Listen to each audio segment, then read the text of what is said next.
Testing, testing. Make sure we're all fired up. All right, cool. Right there.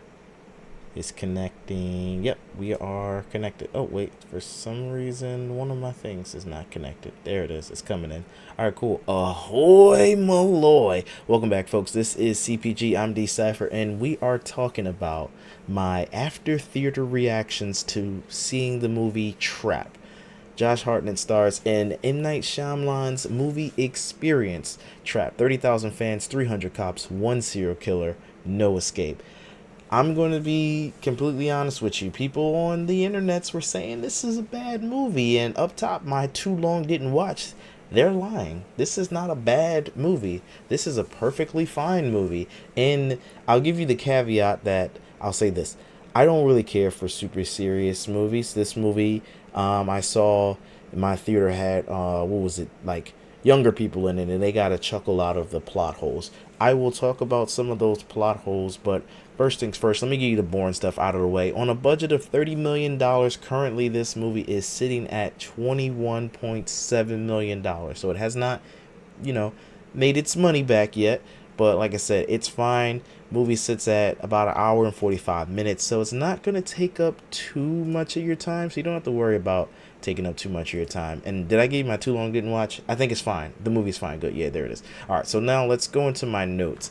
The movie felt a bit stilted, or the dialogue was a bit stilted. Like there's this thing that maybe M. Night Shyamalan is known for doing. This is where the real film analyst people can get into it. But one person would talk. So say in the scene you just saw in the trailer, Josh Hartnett would talk, and then he's talking to the black guy with the braids, and the camera would kind of like wait a beat, like a full, one Mississippi, a full 1 second after Josh Hartnett's character would say something, or after the cool arena worker guy would say something, and then it would maybe sometimes even show the camera like panning to the other guy instead of just cutting to the next guy, and the dialogue being a bit more faster paced.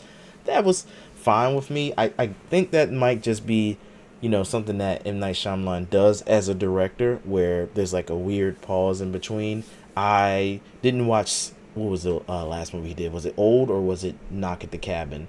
I think it was Knock at the Cabin. I forget which one is the most recent one. But yeah, I haven't rewatched those in a while to even pay attention to notice. Actually, thinking about that, Old, I don't have a visual of it. But if you remember that movie, Old, the one where they're on a beach and they're getting older, there were definitely weird moments in the dialogue where like a character would be talking, it would wait a beat, then the next person says their line and it wait a beat, instead of like the Hollywood thing where everybody's talking rapid fire fast. So maybe that's a bit realistic, but it is noticeable where it's like quiet, there's no background music. I found it funny.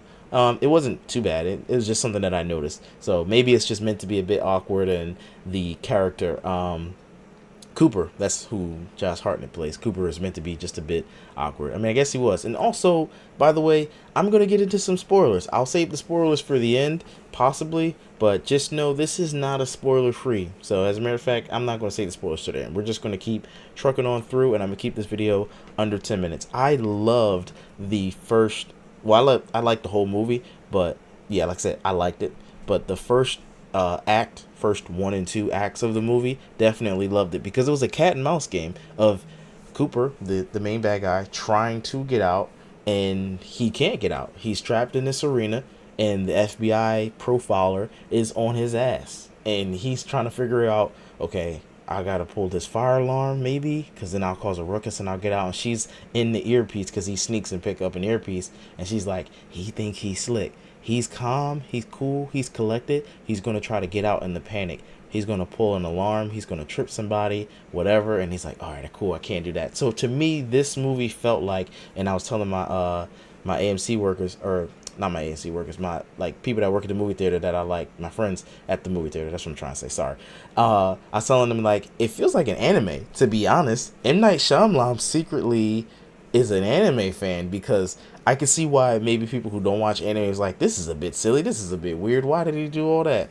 And I'm like, wait, after watching Death Note and what am I watching currently, My Hero Academia, this feel like some anime stuff. Like it really does feel like, who was it, L trying to find Light Yagami. If I'm getting those names wrong, don't even worry about it. It's been a while since I've seen Death Note, but that's what it feels like. And I was like, oh, I'm definitely into this. Now, about the setting, so M. Night Shyamalan, he's from Philadelphia. This movie, all right, when I first was watching it in the outsider going into the arena, I'm like, okay, I can kind of recognize that building, but I don't really recognize nothing else. But these license plates have the distinctive Pennsylvania license plate. What's going on here? So, like, while I'm watching the movie, I'm opening up Wikipedia because I'm Googling, where was this movie filmed at? Because this doesn't look like Philadelphia. It was filmed in Ontario. It was supposed to film in, I think, Ohio, but then they had to strike, the actors and writers strike, I meant to say.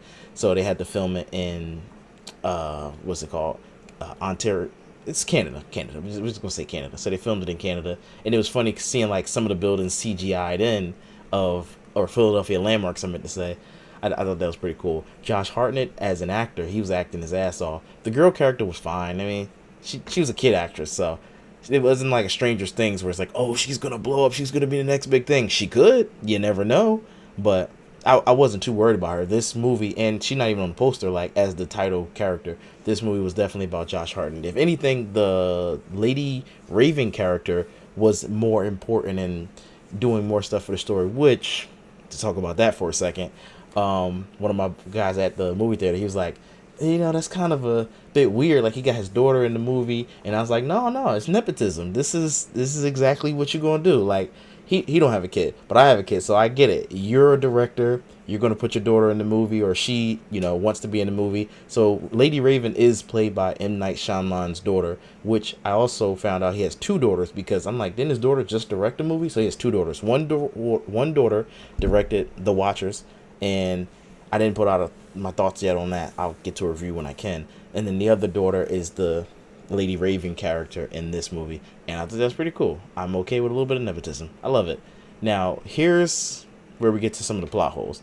All right, so the first plot hole that came up was after we leave the arena, which, spoilers, yes, we do leave the arena, and some people feel like the movie fell off from there. I'd say everything in the arena was a full episode of NCIS, because they use that word unsub in the show, and they use that in the movie. Like, okay, we're looking for the unsub, and she's describing him in his like earpiece, because he sneaks and grabs a radio walkie-talkie. So the whole first part of the movie felt like a little episode of NCIS, but then he gives up because he's like, okay, I'm caught. How can I get out of here? It was pretty relatively easy, so I can see how some people felt like those were plot holes, but it felt like an anime thing was like, I talked to the main girl, and by herself he got her trapped, and I thought he was about to try to kill her because he was mentioning carbon dioxide or carbon monoxide, but he was saying, I will kill this guy. Like, he showed Lady Raven his phone, like, I will kill this girl if you don't let me and my daughter get on your bus and let's get out of here, or your limo, and get out of here.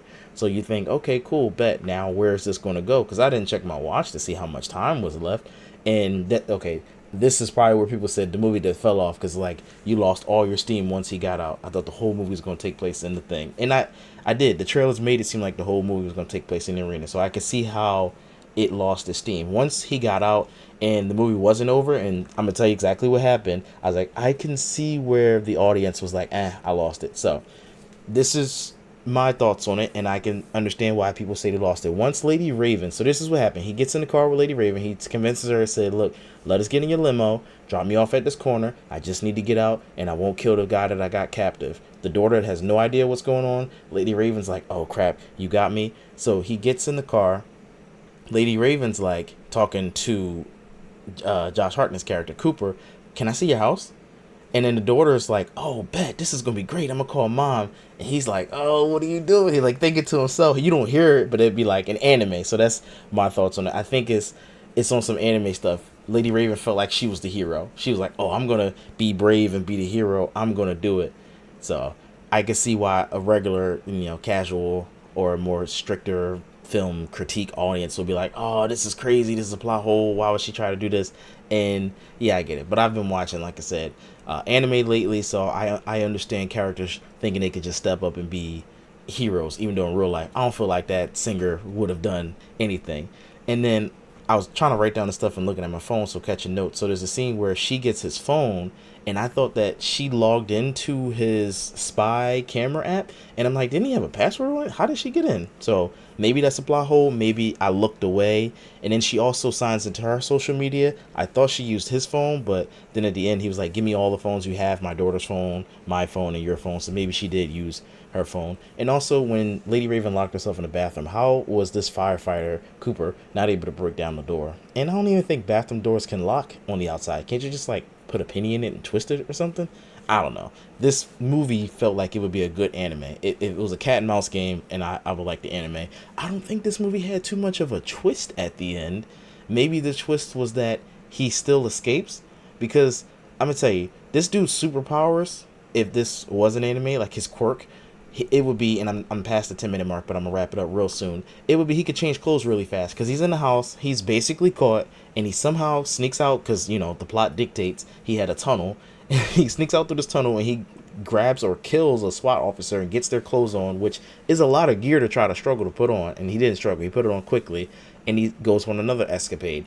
Then he drops the SWAT outfit and puts on casual civilian clothes, goes on another escapade. Like, how is this man switching clothes so fast? That's some pure anime shit. That's his superpower. But the fact that when they finally caught him, and he used, the police or the SWAT used no type of lethal force, that was pure cap. We know his ass would have been shot. Once he stabbed one of the guy's eyes out or gouged his eyes out, he would have been shot. They would have put holes in this man. So that part was like, this is some cinematic police stuff, and not even in the Michael Bay way, because he should have been shot up. That's all I'm saying. And then they let this man hug his daughter. They wouldn't let him hug his daughter. Y'all forgetting that this man chopped up people? He was the butcher. That was his murder name. This was like Saw or whatever, Jigsaw. And y'all just letting him hug his daughter, having a touching moment, then touch the bike. I'm all, can I get a second, please? And lift up this bike. I know y'all saying he had like OCD or whatever, but y'all forgot this motherfucker was cutting up innocent people. They was treating him way too nice. And then in the end, I guess the twist is that's how he escaped. He uses one of the bike spokes to take off the handcuffs. And like I said, Josh Hartnett did a great job. So I enjoyed this movie. Thank you so much for watching. Final review will come in the movie review thing when I finally get a chance to get around to it. But like I said, it's a recommendation from me. If you want a number right now, I give it a 7. But thank you so much for watching. I'll see you in the next one. Peace.